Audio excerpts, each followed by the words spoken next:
गोरीलाल भाई।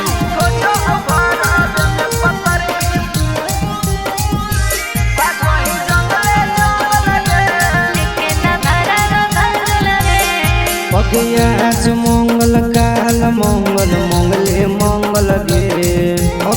आज मंगल काल मंगल मंगले मंगल गे।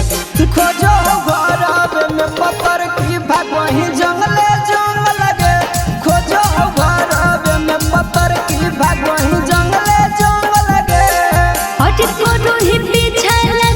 छोड़ा होके तो पागल रे। छोड़ा होके तो पागल रे। छूटल बिया हवा हमर लागल लेके ना भरा भागल रे। छूटल बिया हवा हमर लागल लेके ना भरा भागल रे।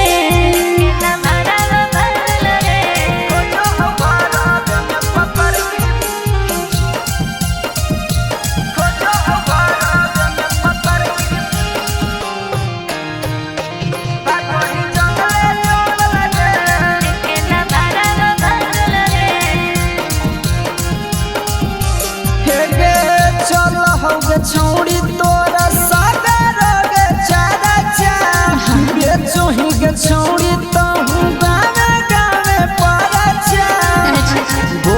सुन रे महनो है ना भरावा हमर करो है खूबे खराचा।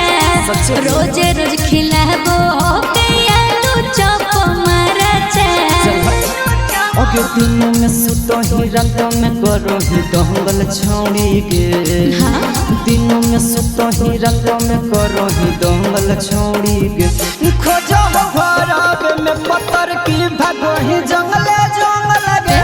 खोजो घर में पत्थर की भागो ही जंगले जंगल गे।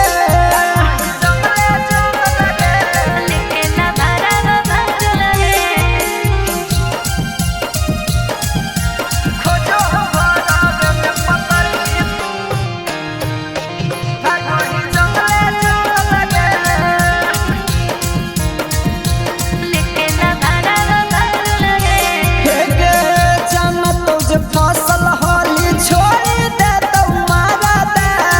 मारा तो कहूँ ना छौड़ी उड़ाई दे तो गारा दे।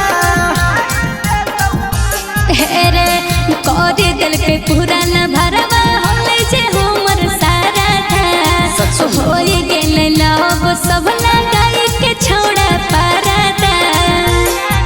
गे मारो हो या खो छोड़ा यो सारा पीछा लागल गे।